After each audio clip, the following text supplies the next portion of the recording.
어느 목사님께서 설교 중에 자신이 대학 다닐 때 시험을 쳤는데 F학점 받은, 낙제받은 그 창피스러운 일을 얘기를 했습니다. 왜 그런 점수를 받았느냐? 전공 시험을 치르는데 시험을 보니까 논술형으로 단 한 문제가 나온 거예요. 한 문제 갖고 이제 쭉 서술하게 되어 있는데 보니까 잘 모르겠어요. 근데 열심히 썼습니다. 열심히 3장을 빼곡하게 정성을 다해서 열심히 썼습니다. 근데 F학점이 나온 거예요. 낙제가. 그 선생님에게 찾아갔습니다. 교수님, 제가 이렇게 최선을 다해서 정성을 다해서 열심히 했지 않습니까? 근데 왜 F학점을 줍니까? 그랬더니 교수님이 시험 문제에 내가 원하는 답을 써야지 왜 자기 마음대로 학생이 원하는 걸 다 잔뜩, 그건 석 장이 아니라 30장을 써도 그건 F야. 내가 원하는 답을 써야 되지 않는가? 오히려 꾸중을 하더라는 거예요. 그래서 목사님이 크게 깨달았다는 겁니다. 시험 문제지를 받았는데 제목을 보니 잘 모르겠어. 에라, 내가 아는 걸 몽땅 다 정성을 다하면 그것도 봐주지 않겠나 해가지고 최선을 다해 정성껏 밑줄도 치고 중간중간에 꽃그림도 넣고 교수님한테 잘 보이려고 그렇게 했는데 교수님이 원하는 답이 아니었기 때문에 F학점이 나온 거예요. 낙제받은 거예요. 그래서 목사님은 여러분 우리 인생 이렇게 사는 것 아닙니까? 하고 질문을 던지면서 설교를 시작했다고 합니다. 우리가 아무리 최선을 다해 살았어요. 정성을 다해 살았어요. 열심히 살았어요. 그런데 하나님 앞에 가니까 F학점이에요. 낙제예요. 왜냐? 하나님이 원하는 삶을 살지 않았다는 이 말이에요. 하나님의 뜻이 뭔지 그 뜻에 맞추어 사는 인생이 하나님 앞에 합격하는 인생인 줄 믿으시기 바랍니다. 내 뜻대로 열심히 살아. 내 뜻대로 율법 다 지켰어요. 하나님 왜 인정 안 합니까? 그게 바리새인입니다. 하나님의 뜻을 안다는 것은 신앙생활에 가장 중요한 것입니다. 우리 그리스도인들이 우리 인생의 주인 되신 하나님의 뜻을 알고 그렇게 살아가면 우리는 행복한 인생이 될 줄 믿으시기 바랍니다. 우리가 이 세상 살아가면 폐역하고 음란한 세상입니다. 그래도 노아와 에녹은 하나님 뜻대로 살았으니까 에녹은 들림받아 올라가고 노아는 환난날 심판날에도 하나님이 보호해 주셨다는 거예요. 세상에 어떤 환난이 들이닥치니 염려할 거 없습니다. 하나님 뜻대로 살면 하나님이 보호해 주십니다. 노아처럼. 하나님 뜻대로 살면 에녹처럼 들림받아 올라가게 될 줄로 믿으시기 바랍니다. 그렇습니다. 오늘 주기도문의 3번째 내용이 아버지 뜻이 하늘에서 이룬 것 같이 이 땅에서 이루어지이다 이랬어요. 자, 주기도문 시작. 하늘에 계신 우리 아버지여, 이름이 거룩히 여김을 받으시오며 나라의 임하옵시며 뜻이 하늘에서 이룬 것 같이 땅에서도 이루어지이다. 자, 여러분, 하늘에 계신 우리 아버지, 우리의 예배와 기도의 대상, 찬양의 대상은 하나님이십니다. 그런데 첫 번째 기도가 아버지여, 아버지의 그 영광이 우리를 통해 드러나기를 원합니다. 하나님의 나라가 나를 통해, 우리를 통해 이 땅에 힘있게 임하기를 원합니다. 하나님의 주권이. 그런데 세 번째가 제일 중요한, 아버지의 뜻이 하늘에서 완벽하게 100% 그 천군 천사들이 100% 아버지 뜻에 순종하듯이 우리가 이 땅의 아버지 뜻이 그렇게 이루어지도록 나와 내 가정을, 우리 교회를 사용하여 주시옵소서라는 기도예요. 예를 들어 뜻은 하나님 마음입니다. 하나님 법입니다. 어떤 날에 부정부패하는 그런 대통령이 있어서 이 대통령을 쿠데타를 일으켜서 한 장군이, 의로운 정의로운 장군이 쫓아냈습니다. 그리고는 자기가 대통령이 됐어요. 주권을 잡았습니다. 그리고 자기의 뜻을 이루기 위해 법을 만든 거예요. 그런데 이 법을 시행하기 위해서는 각 도시마다 경찰권, 사법권이 들어갈 수 있도록 경찰과 군인을 파견해서 옛날에 그 부패한 대통령을 따라서 살던 모든 사람들 다 내보냈고, 그 다음에 새로운 대통령의 법을 추앙하고 순종하는 사람들을 다시 거기에 지도자로 넣어가지고 그 뜻을 이루게 만드는 거예요. 바로 이겁니다.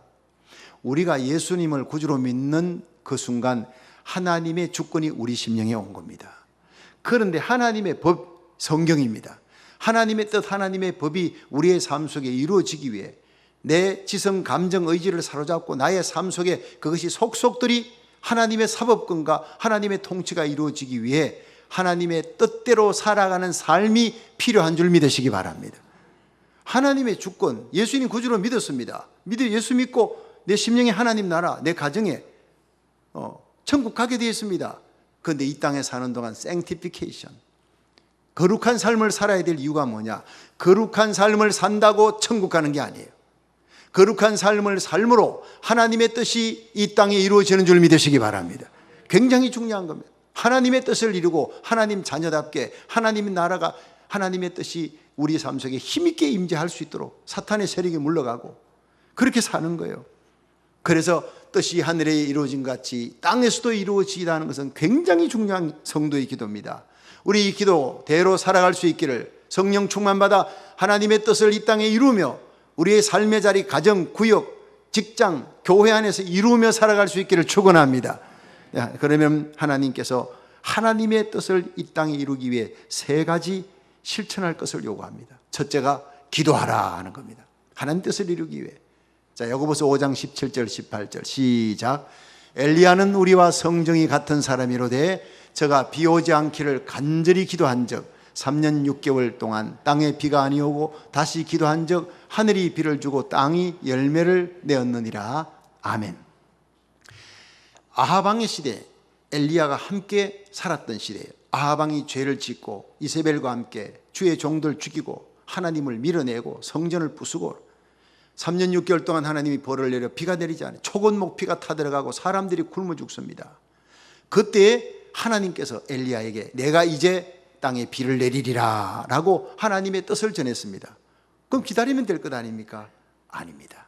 하나님의 뜻이 선포되었지만 디클라레이션, 내가 비를 땅에 내린다, 3년 6개월 동안 흉년이 이제 끝날 것이다, 축복의 장마비가 내릴 것이다 했는데 그걸 이루기 위해 엘리야의 기도가 필요하다 이 말이에요.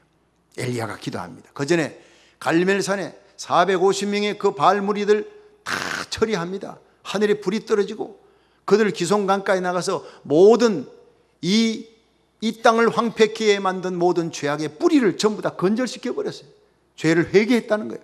그리고 갈멜산에 올라가 7번 무릎을 꿇고 엎드려 기도합니다. 이 간절한 기도에 하늘에 장마비가 쏟아져 내렸어요. 믿으시면 아멘 하십시오. 하나님의 뜻은 내가 장마비를 내린다, 축복의 장마비를 내린다 하지만 먼저 네가 회개케 하라, 죄악의 근본을 건절시키고 뿌리채 뽑아버리고 하나님 앞에 기도하라는 거예요. 요한계시록에 예언된 모든 하나님의 엄청난 축복이 기도하는 자에게 기도를 통해 이루어지는 거예요. 후보 때문에 댐이 아무리 물이 차 있어도 관을 통해서 우리 집에 오기까지는 수도관이 필요한 거예요. 우리 집에 오려면 수도관이, 하나님의 놀라운 은혜와 은사의 축복이 하늘 보고에 가득 차 있어도 기도라고 하는 관을 통해서 우리 심령 속에 임하는 줄로 믿으시기 바랍니다. 우리가 기도하면 기적이 일어납니다. 제가 몇 년 전에 뉴욕 동양제일교회 부흥회를 갔었습니다.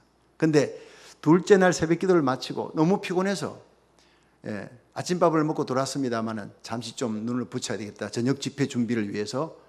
그래서 제가 사가지고 왔던 올리브 오일, 그걸 조금 한 스푼 마셨습니다. 왜냐하면 이 성대 회복에 좋다고 해가지고. 뚜껑 닫는 것을 잠깐 잊어버리고 옆에 놓고 그 다음에 얼람을 해놓고 잠이 들었는데 막 얼람 소리, 이제 시계 얼람이 막 울리니까 깼어요. 조금 더 자야 되겠다. 끌려고 끈 게 건드린다고 얼람 시계를 건드린 그 옆에 있는 올리브 오일을 툭 쳐가지고요 넘어졌는데요. 쿵 소리와 함께 굴굴굴굴 쏟아지는 소리가 나서 깜짝 놀라가지고 불을 켰더니 이 올리브 오일이 쏟아져서 옆에 있는 천으로 된 소파에 막 쏟아지는 거예요. 큰 얼룩이 졌습니다. 정신이 화들짝 들어가지고 막 들어가서 타월에다 비누를 묻히고 물로 막 적셔가지고 갖고 와서 막 그냥 닦아냈죠. 근데 마르고 나니까 더 큰 얼룩이 져버렸어요. 큰일 났어. 이거 어떡하면 좋냐. 부흥 강사가 이거 이렇게 해놔놓으면 교회가 이거 망신이 될 텐데 하나님 이거 어떡하면 좋습니까? 이러는데 갑자기 번개같이 떠오르는 생각. 요한복음 16장 24절에 지금까지는 너희가 내 이름으로 아무것도 구하지 아니했으나 구하라 그리하면 받으리니 너희 기쁨이 충만하리라. 여러분, 하나님의 말씀을 외워놓고 잊어버려도 좋아요. 때가 되면 성령님이 이렇게 번개같이 떠오르게 하는 겁니다. 저는요 큰 문제만 놓고 간절히 기도했어요. 그런데 이 소파에다가 오일 쏟아진 거 그거 놓고 하나님 앞에 간절히, 이건 아니었잖아요. 근데 성경은 지금까지 네가 큰 문제만 놓고 기도했지 작은 문제를 놓고 기도하지 않았지 않느냐. 지금까지 너희가 기도하지 않았어. 그런 문제는 내 이름으로 부르짖지 않았어. 작은 문제는 구하라. 작은 문제도 구하라. 호랑이는 늑대 잡을 때도 최선을 다하지만 토끼 잡을 때도 최선을 다하느니라. 네가 큰 문제가 아니라 작은 문제도 네가 하나님 자녀면 전능하신 하나님께 네가 지금 못할 일을 구하라는 거야. 그러면 이루리니 응답하리니 너희에게 기쁨이 넘치리라. 하나님 그렇습니다. 무릎을 꿇고 그 얼룩진 천 앞에다가 놓고 간절히 하나님 이 얼룩 좀 해결해 주옵소서. 전능하신 하나님 얼룩을 좀 없애 주시옵소서. 할 수 있지 않습니까? 하나님 이 부흥 강사가 지금 망신당하게 생겼습니다. 도와주세요. 내가 어떻게 할 수 없습니다. 한 10분을 간절히 기도했습니다. 그런데 갑자기 전화벨이 울렸습니다. 받아봤더니 프론데스크에서 선생님 혹시 방을 좀 비울 수 있겠습니까? 어디 나가시지 않습니까? 왜 그러십니까? 그 방에 소파를 좀 바꾸려고 그럽니다. 너무나 놀란 거예요. 내가 왜 소파를 바꾸려고 그럽니까? 저 바꿀 때가 돼서 지금 바꾸려고 그럽니다. 지금 되겠습니까? 웰컴. 문을 활짝 열었는데 직원들이 막 들고 와서 소파를 더 좋은 걸로 싹 바꾸고 나가는데 제가 물어봤어요. 이 소파를 더 좋은 걸로 바꾸는데 그거 지금 이렇게 천으로 된 소파 어떻게 처리할 겁니까? 이건 폐기 처분한대요. 그래요. 그러면 우리 방만 바꿉니까? 여기 있는 방 다 바꿉니까? 했더니 이 120개 방이 있는데 4개만 바꾼대요. 그래서 4개만 바꾸는데 그거 언제 결정했습니까? 했더니 생각은 오래전부터 했지만 최종 4개의 방을 선정한 것은 10분 전이었습니다. 여러분 우리가 기도하면 하나님의 큰손이 움직일 줄로 믿으시기 바랍니다.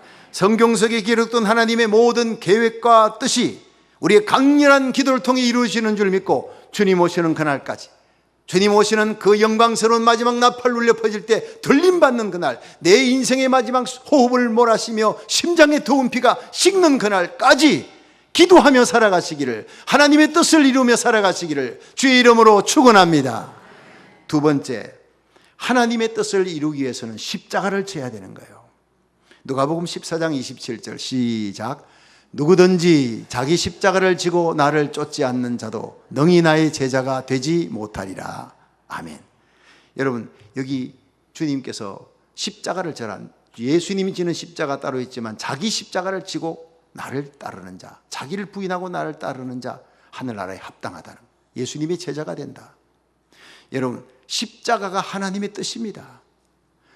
하늘 영광스러운 보좌를 버리고 이 땅에 오신 예수님은 십자가 지기 위해 오신 거예요. 우리의 모든 죄와 저주, 질병을 담당하시기 위해, 이게 하나님의 뜻이었으니까. 아버지 이 잔을 내게서 옮겨주옵소서. 겟세마네 동산의 3번의 기도, 땀방울이 피가 되는 기도도 마지막에는 아버지여 내 뜻대로 마시고 아버지의 뜻대로 되어지이다 하고 십자가에 끌려가신 거예요. 끌려간다기보다 예수님이 십자가를 당당히 걸어서 십자가의 길을 맞이하신 거지요. 그래서 이사야 53장에는 그가 찔림은 우리의 허물을 인하며 그가 상함은 우리의 죄악을 인함이라. 그가 징계를 받음으로 우리가 평화를 누리고 그가 채찍에 맞음으로 우리가 나음을 입었도다. 우리는 양 같아서 그릇 행하여 각기 제 길 갔거니와 우리 무리의 모든 죄를 다 그에게 담당시키셨도다. 여러분 예수님의 십자가는 우리의 모든 죄와 저주를 담당한 거예요. 내 죄값으로 죽어 영원한 지옥에 던져질 버림받은 운명, 저주받은 우리 운명을 예수님이 대신 저주받으시고 죽어주시고 우리를 살려주시고 왕같은 제사장으로 하나님 앞에 세워준 겁니다. 결코 잊지 마시길 바랍니다. 여기에 감격이 있는 거예요. 억만 죄악이 사함받아서 1만 달란트 빚이 탕감받아서 내 주위에 있는 사람이 아무리 많은 죄를 내한테 지어도 그건 100데나리온 넘지 않습니다. 별것 아닌 것 같고 갚으라고 멱살 지면 하나님이 너부터 먼저 내가 처리하겠다. 1만 달란트 빚 갚아라 그러면 우리는요 갚을 수 없는 빚을 탕감받은 자예요. 그러므로 내가 주님이 사랑으로 덮었으니 나도 덮으며 살아야 될 줄로 믿으시기 바랍니다. 여러분 우리의 입에서는 불평이나 원망이나 남의 허물을 덜쳐낼 자격이 없어요. 덜쳐내기 시작하면 우리 아무도 이 자리에 있을 사람이 아무도 없습니다. 그래서 십자가는 덮는 것입니다.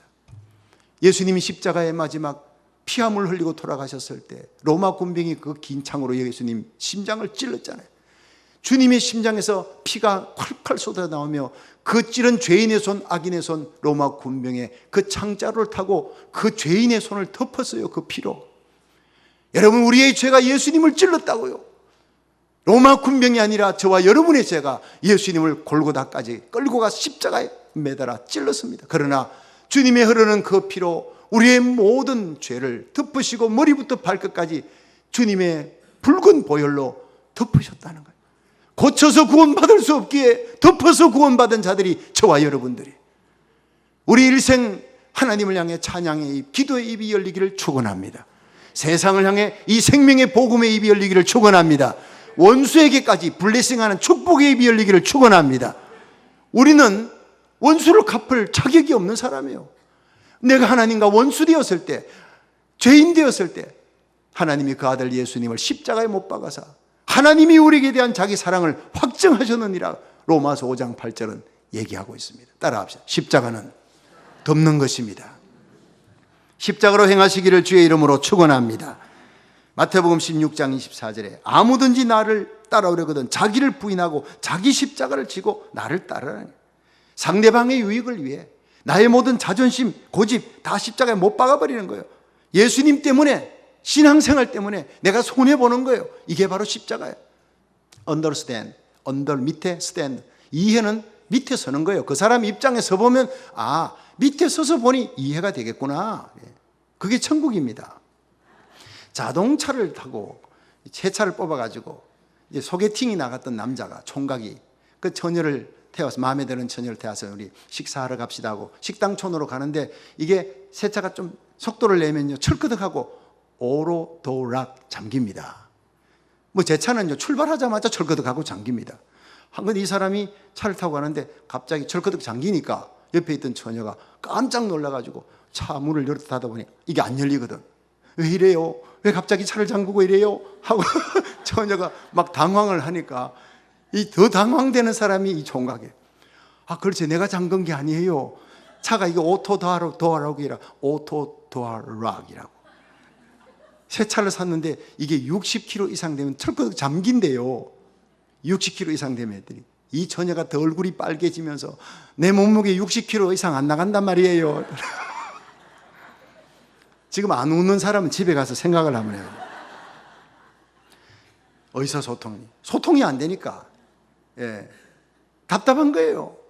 여러분, 예수 믿고 천국 가는 하나님의 백성들이 구역 안에서도, 여러분 삶의 자리에서, 직장 생활에서도 소통 안 되는 사람이 있습니다. 그거 갖고 따지고 싸우지 말고 불러서 식사하면서 소통을 해요. 부부끼리도.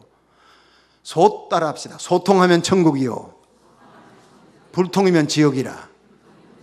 하나님의 뜻은 소통입니다. 하나님이 우리하고 대화 좀 하자.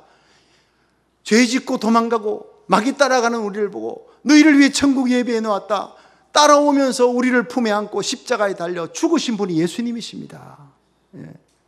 우리가 죄인 되었을 때 우리를 위해 십자가 피 흘리시고 우리를 덮으시고 우리를 살리려고 십자가신 예수님의 십자가로 행하시기를 주의 이름으로 축원합니다. 어느 시골 마을에 시집간 딸이 친정에 와가지고 친정 어머니에게 막 밤새도록 이런저런 얘기하며 서름을 호소한 거예요. 어머니, 시엄마 빨리 죽었으면 좋겠어.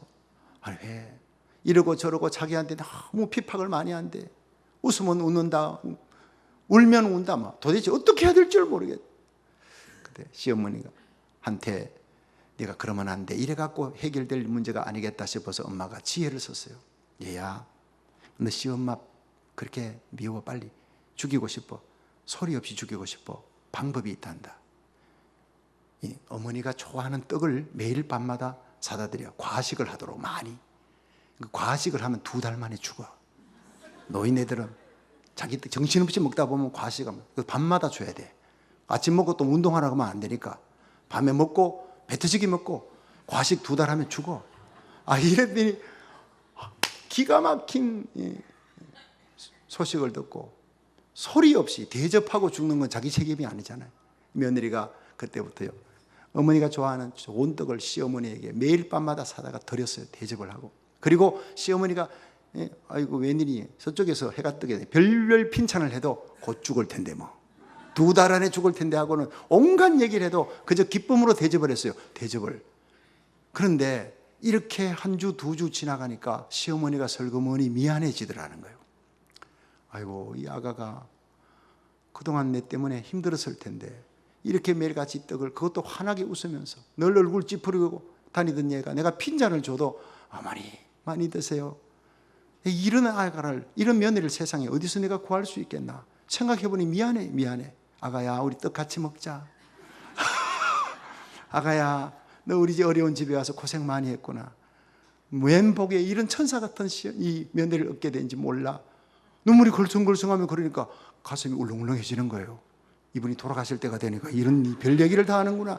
그런데 이 시어머니가 아침에 이른 아침에 며느리가 일어나기 전에 일어나서 밥을 다 지어요. 빨래를, 세탁기를 다 돌려. 그뒤 동네방네 다니면서 우리 며느리가 천사야 천사 막 자랑하는 거예요. 나중에 얘기 들으니까 이 시어머니가 과거에 자기가 봤던 시어머니가 아니에요. 2달이 다 돼가는, 큰일 났어요. 이런 시어머니 죽으면 큰일 나겠다. 그래서 엄마한테 달려가서 어머니, 우리 시엄마 죽으면 안 돼요. 저렇게 좋은 시엄마, 내가 잘못했어. 내가 그 정도는 대접하지 않고 미워만 했어요. 시엄마 좀 살려주세요. 어떻게 하면 좋아요?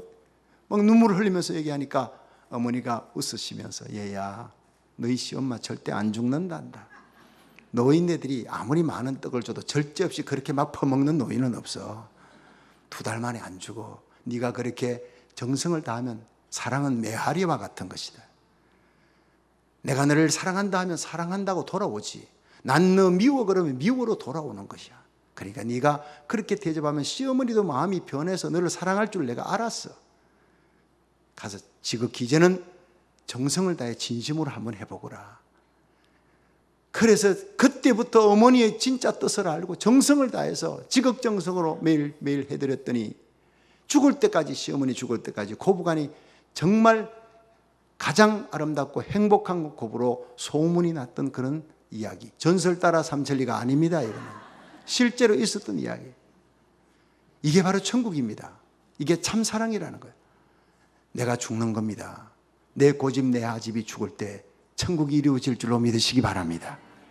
여러분, 우리의 짧은 생에 날마다 우리의 삶이 지옥이 아니라 천국의 삶을 살다가 나는 죽고 내 안에 예수님만 살아, 나의 모든 자존심과 욕심 다 십자가에 못 박고 허물 덮고 서로 칭찬하며 격려하며 살리는 자로 살다가 주님 앞에 설 수 있기를 주의 이름으로 축원합니다. 마지막 세 번째, 하나님의 뜻이 나를 통해 이루어지기 위해서는 자신을 기쁘게 드려야 되는, 하나님 앞에 헌신하는 거예요. 요한복음 4장 34절 시작.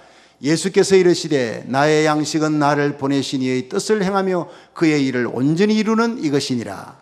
요한복음 10장 17절 시작. 아버지께서 나를 사랑하시는 것은 내가 다시 목숨을 얻기 위하여 목숨을 버림이라. 이를 내게서 빼앗는 자가 있는 것이 아니라 내가 스스로 버리노라. 나는 버릴 권세도 있고 다시 얻을 권세도 있으니 이 계명 내 아버지에게서 받았노라 하시니라. 아멘. 자, 여러분, 하나님께서는 내가 이 땅에 온 것은 아버지 뜻을 행하기 위해서 왔는데, 아버지께서 나를 사랑하시는 것은 내가 다시 목숨을 얻기 위해 내 목숨 버리기 때문이다. 나는 목숨을 스스로 버리노라. 자, 예수님이 십자가 지신 것은 억지로 떠밀려서 졌습니까? 스스로 졌습니까? 스스로 목숨을 버렸다, 스스로 십자가 졌다라고 얘기했습니다. 여러분, 우리가 이왕 하나님 일하는 거, 어차피 내 몫인 십자가 지고 가야 되는 우리의 사명이면 억지로 하지 말고 불평하며 하지 말고 기쁨으로 찬송하며 하시기를 주의 이름으로 축원합니다. 그걸 하나님이 기뻐하시는, 그게 하나님 뜻이라는 거예요. 브라질의 성자로 불렸던 미국 선교사 멜란드 부부 얘기를 하고 마치겠습니다.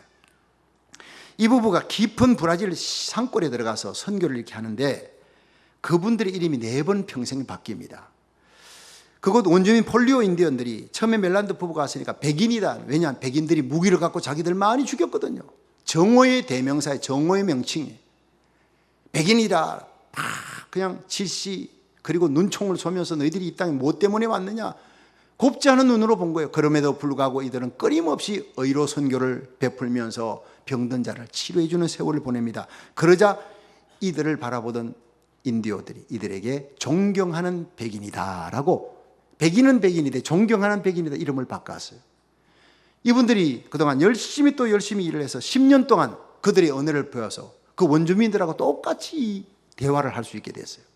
그들이 입는 옷을 입고 그들의 풍습, 그들의 절기를 지키고 완전히 인디오들하고 같이 이렇게 생활하니까 그들이 이름을 바꿔서 백인 인디언이라 이렇게 불렀어요. 그런데 어느 날 마을 사람들이 보니까 이 멜란드 부부가 부상을 당했는 인디안 소년을 그 발을 씻겨주고 상처를 싸매어주고 발을 씻겨주는 거예요.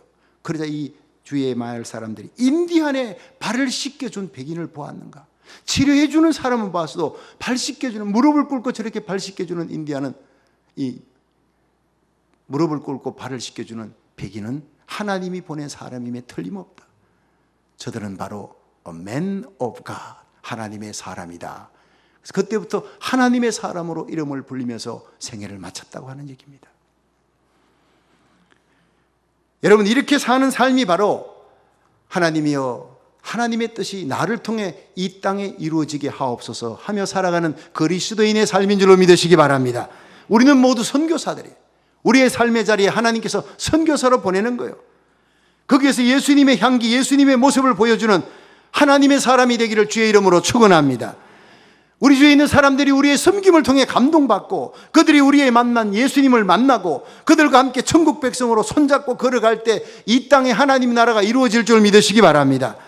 우리 모두 이 나그네 인생길 살아가는 동안 하나님의 뜻을 이루기 위해 간절히 기도하는 백성이 되기를 축원합니다. 십자가 지십시오. 허물은 덮고 생명의 말, 살리는 말을 하면서 하나님의 뜻을 이루어 나갈 수 있기를 축원합니다. 기쁨으로 나 자신을 드리는 헌신의 삶을 살다가 주님 앞에 설 수 있는 저와 여러분이 되시기를 주의 이름으로 축원합니다.